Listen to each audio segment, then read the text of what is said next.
Hey everybody, Karen Ricks, head chef here at our kitchen classroom. And today I am joined by our little Sue. Hello, I'm doing good. We are in the process of cherry pitting. Take a look at what we've got going here. We got our cherry seeds. Yep, those are the pits that we are working out. And now we got all our cherries here. And there is a lot of cherries in this town.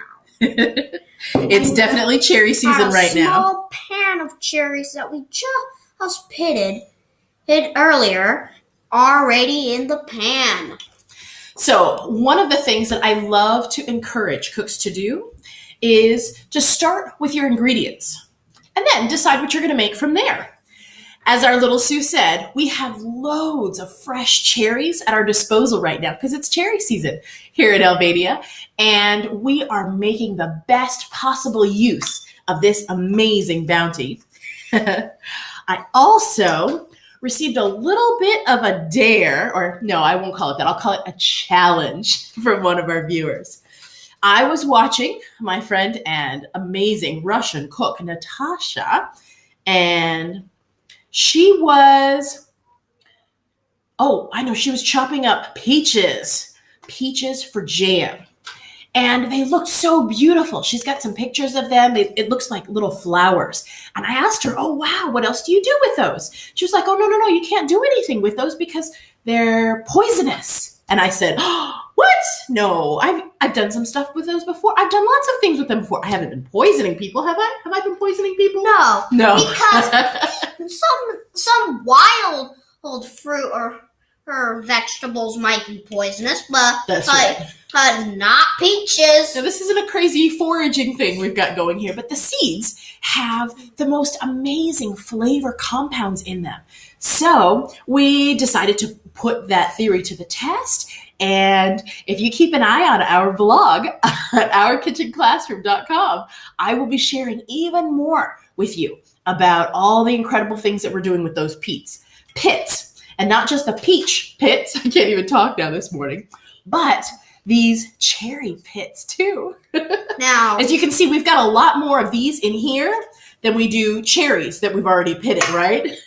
One of the tips that I have for parents and carers who are working with children is to always make sure you have at least about 25% more of your ingredients than you're actually going to put in the dish. So make sure you don't have them. And make sure you don't have to go to the grocery store in the middle of your thing. Sure, it is about not just having to go running out. Is good. Like, take a look at this red cherry. Oh, yeah, we've got these beautiful colors in the cherries. From this bright red to this deep, dark, almost black. Aren't they beautiful? Now, you see, you might find these like super reds in cartoons, but these are actually real cherries. These are so good. They are. And one of the things that we love to do, and part of the reason I recommend that you have at least 25% more of the ingredients than you actually need in the recipe, is because sometimes you just want to add a little more. Sometimes if you want to add more, but sometimes you've got to taste. What's the difference, really, between these dark black cherries and these blackish red? Oh, give it a taste. Don't you see? Also, I have another tip for you. Taste during your meal. I don't care.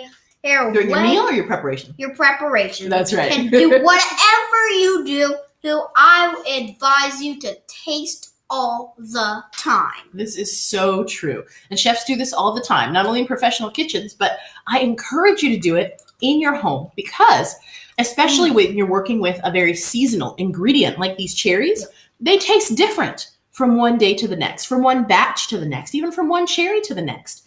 So you'll see things that, like in recipes that say season to taste. Well, that means you have to actually taste the food and find out if it needs more seasoning. We have decided, since we have this abundance of cherries, to make a cherry clafoutis today. And that tends to add just a little bit of sugar to help sweeten up the syrup that comes bursting out of these cherries when you cook them. But we need to know if these cherries are super, super sweet or if maybe they're a little sour, tangy, tart. And we might need to add a pinch more sugar to get the final flavor that we're looking for. Now look What at do you the inside of this cherry. Oh, that is juicy and dripping down your hand. Be careful. We don't want to get that on the computer. Yep. Yeah, but it is so dark. Look at that color. Oh, that's amazing. And it's going to look even cooler when we get that dark cherry syrupy explosion, those little bursts all over our cherry clafoutis. And yes, make a mess because I've already had cherry juice all over my hands. Which is why we have a damp towel right here beside us, ready to wipe hands or to mop up little messes. Yeah, and if you need help pitting cherries, I just advise you to hold your cherry just like that, and then push with your thumb down until it kind of starts to split, and then get it around the back of the cherry and push it out the top. All right. Doesn't seem very hard. It's not hard at all. You don't need a cherry pitter. You don't need fancy equipment. All you need are your hands. Just make sure your hands aren't broken. All right, we're going to finish up with our cherry pitting because we just have a few more. And then we're going to whip up the batter for our cherry clafoutis. Be sure to check out Our Kitchen Classroom, the hashtag on Instagram, or look for Karen M. Ricks, where you'll see the final pictures of this cherry clafoutis and so much more of the amazing deliciousness that we are cooking up here in Our Kitchen Classroom this summer. Want to cook privately with us? We still have one last bonus space available in our Sizzling Summer Workshop. And you can jump right in here and cook together with us. Maybe our little Sue will even join us for a special private cooking class with ourkitchenclassroom.com. Check out our webpage for all the details and sign up right away. We'll see you in the kitchen. Bye, and have a good day, and get us a favor.